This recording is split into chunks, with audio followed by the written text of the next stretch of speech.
இப்போது புதிய அறிமுகம் ஆச்சி ஹோட்டல் சாம்பார் 50 கிராம் ரூபாய் 20 மட்டுமே. முன்னாள் முதலமைச்சர் ஓ பன்னீர்செல்வம் செய்தியாளர்களை சந்தித்து வருகிறார். பார்க்கலாம். மாநிலமாக தமிழகத்தினுடைய மாநில வருவாயிலிருந்து 52% நிதியை ஏழை எளிய மக்களுடைய மக்கள் நல திட்டங்களுக்காக அர்ப்பணித்த ஒரே முதலமைச்சராக தமிழகத்தில் ஒரு நல்லாட்சியை மாண்புமிகு அம்மா அவர்கள் நிறுவினார்கள் என்பதுதான் வரலாறு.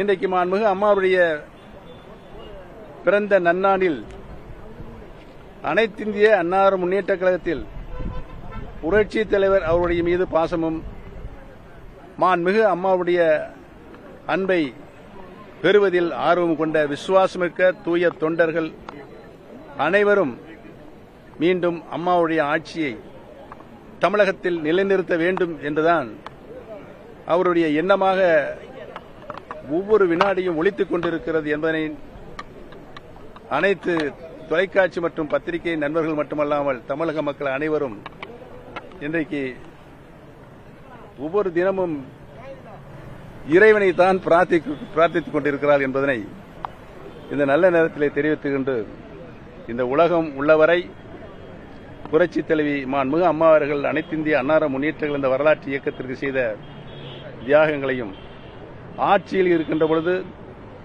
அவர் ஆற்றிய மக்கள் நல திட்டங்களையும் என்றென்றும் நிலைத்து நிற்கும் என்பதனை தெரிவித்துக் கொள்கிறேன்.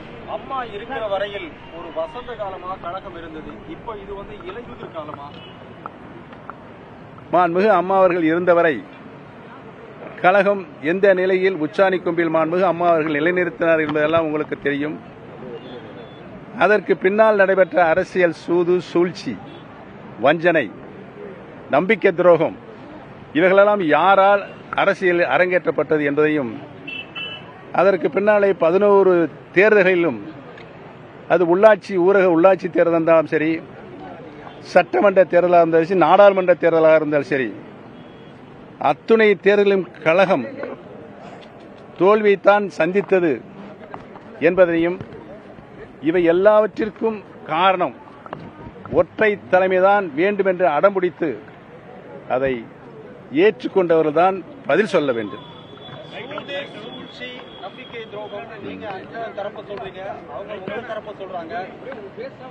இல்ல உங்களுக்கு நீங்கள் நடுநிலையாளர்கள். பத்திரிகை ஜனநாயகத்தின் ஒரு தூணாக விளங்கிக் கொண்டிருக்கிறது. அந்த தூண் உங்களுடைய மனச்சாட்சி பிரகாரம் யாரால் இந்த சூழ்நிலை நீங்கள் சொன்ன வசந்த காலமாக இருந்த மாண்புமிகு அம்மாவுடைய காலத்தை இன்றைக்கு மாற்றியிருக்கின்றவர்கள் யார் என்பது உங்களுக்கு நன்றாகவே தெரியும். அவருடைய பெயர்களை எல்லாம் நான் வருங்காலத்தில் தவிர்க்க வேண்டிய ஒரு கட்டாய சூழல் இருக்கிறது. அதைத்தான் பொதுமக்களும் என்னிடம் சொல்லிக் கொண்டே இருக்கிறார்கள். அதைத்தான் நான் சொல்றேன். அவரவர்கள் இதயங்களில் இருக்கின்ற மனச்சாட்சி இல்லாமல் பேசுகின்றவர்கள் எதை வேணாலும் பேசிக்கொள்ளலாம். எங்கள் வாய் நல்ல வாய், அவர்கள் வாய் என்ன வாய்ன்னு நீங்களே தீர்மானித்துக்கொள்ளுங்க. தம்பி, முதல் நான் அறிக்கை விட்டேன். இல்லைங்க, புரட்சி பேரறிஞர் அண்ணா அவர்களும் தமிழகத்துடைய சட்டமன்றத்தில் தீர்மானமும் நிறைவேற்றினார். தமிழக மக்கள் விரும்புவது இருமொழிக் கொள்கைதான் என்று. புரட்சி தலைவர் எம்ஜிஆர் அவர்களும் சட்டமன்றத்தில் தீர்மானமாக நிறைவேற்றினார். தமிழக மக்கள் விரும்புவது இருமொழிக் கொள்கைதான் என்று. மாண்புமிகு அம்மா அவர்களும் அந்த நிலையில் நிலையாக நின்று அவர்களும் இருமொழிக் கொள்கைதான் என்று பறைசாற்றினார்கள். தமிழக சட்டமன்றத்தில் தீர்மானமாக நிறைவேற்றினார்கள். நானும் தமிழகத்தினுடைய முதலமைச்சராக இருந்தபொழுது சட்டமன்றத்தில் ஒரு நீண்ட விளக்கத்தை தந்து அனைத்திந்திய அண்ணா முன்னேற்ற கழகத்தினுடைய திராவிட இயக்கத்தினுடைய வரலாற்றில் எங்களுடைய நிலைப்பாடும் இருமொழிக் கொள்கைதான் என்று சொல்லிவிட்டேன். நீங்கள் புதுசாக ஒரு அர்த்தம் தெரிவித்து கருத்திலே கொண்டு விமர்சனம் செய்ய வேண்டாம். மத்திய அரசினுடைய நிதியை பெறுவதில் உங்க அப்பா வீட்டு பணமான இவங்க கேட்கிறதும் உங்க அப்பா வீட்டு பணமான அவங்க கேட்கிறதும் அரசியல் நாகரிகமா இருக்கா? இல்ல, மாநில நிதியாக இருந்தாலும் சரி, மத்திய அரசினுடைய நிதியாக இருந்தாலும் அது மக்களுடைய வரி பணம்.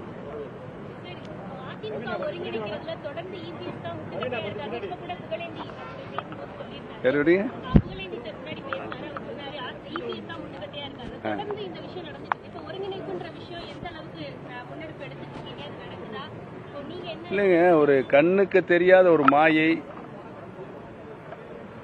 கீழ்மட்டத்தில் அடிப்படையில், ஏன்னா இந்த இயக்கம் தொண்டர்கள் இயக்கம், தொண்டருடைய எண்ணங்களில் அடிப்படையில் கழகம் ஒன்றிணைய வேண்டும் தான் அவருடைய எண்ணமாக இருக்கிறது. நாங்கள் சொன்ன அதை வேற வேற அர்த்தங்கள்லாம் சொல்றாங்க, அசிங்கமான உதாரணம்லாம் சொல்றாங்க. அதை நாங்கள் சொல்ல விரும்பல. தொண்டர்களுடைய விருப்பம் கட்சி இணைய வேண்டும். ஏனென்று சொன்னால் புரட்சி தலைவர் எம்ஜிஆர் அவர்களும் மாண்புமிகு அம்மா அவர்களும் 50 ஆண்டு காலம் இந்த இயக்கத்திற்கு ஆற்றிய பணி, தன்னுயிரை கொடுத்து இந்த இயக்கத்தை காப்பாற்றி இருக்கிறார்கள். பல நிலைகளில் மக்களால் பெரிதும் போற்றப்படுகின்ற இயக்கமாக இந்த இயக்கத்தை வளர்த்தெடுத்தார்கள். அந்த நிலை மீண்டும் வர வேண்டும் தான் தொண்டர்கள் நினைக்கிறார். தொண்டர்களின் எண்ணம் ஈடேற வேண்டும் என்றுதான் நாங்களும் தர்ம யுத்தத்தை நடத்தி கொண்டிருக்கிறோம். தொண்டர்கள் தலைமையில் தான் எல்லோருமே நாட்டு மன்னர்கள். தமிழ்நாட்டு மக்கள் முதல்வரை அப்பான்னு அழைக்கிறாங்க. பள்ளிகள் தொடங்குறதுல மாநில அரசு பறிக்கிற விதமான இதை வந்து மத்திய கல்வி ஒன்றிய வாரியம். தமிழகத்தை பொறுத்தவரையில் இங்கு பிறக்கின்ற அனைத்து குழந்தைகளும் பிறந்தவுடனே தமிழ் மொழியில்தான் அம்மா அம்மா அம்மா என்று சொல்லுகின்ற நிலை உங்களுக்கு நன்றாக தெரியும். அது உணர்வுபூர்வமாக நம்ம ரத்தத்தில் கலந்தது. இதில் நீங்க பல்வேறு அரசியல் காரணங்களுக்கு பல்வேறு அரசியல் சென்னையில் ஜெயலலிதாவின் சிலைக்கு மரியாதை செலுத்திய பிறகு முன்னாள் முதலமைச்சர் ஓ பன்னீர்செல்வம் செய்தியாளர்களை சந்தித்து வருகிறார். ஒற்றை தலைமையே அதிமுகவின் தோல்விக்கு காரணம் என்று கூறியிருக்கிறார். ஜெயலலிதா இருந்தவரை கட்சியை உச்சத்தில் அவர் நிலைநிறுத்தினார். பிறகு ஏற்பட்ட சூது மற்றும் நம்பிக்கை துரோகம், வஞ்சகம் போன்றவற்றின் காரணமாக கட்சி தற்பொழுது தோல்வி முகத்தை சந்தித்துக் கொண்டிருப்பதாகவும் அவர் கூறியிருக்கிறார். இருமொழி கொள்கை குறித்தும் அவர் பேசியிருக்கிறார். இதுபோன்ற பல்வேறு செய்தியாளர்களின் கேள்விகளுக்கும் அவர் பதிலளித்திருக்கிறார். இப்போது புதிய அறிமுகம் ஆச்சி ஹோட்டல் சாம்பார் 50 கிராம் ரூபாய் 20 மட்டுமே.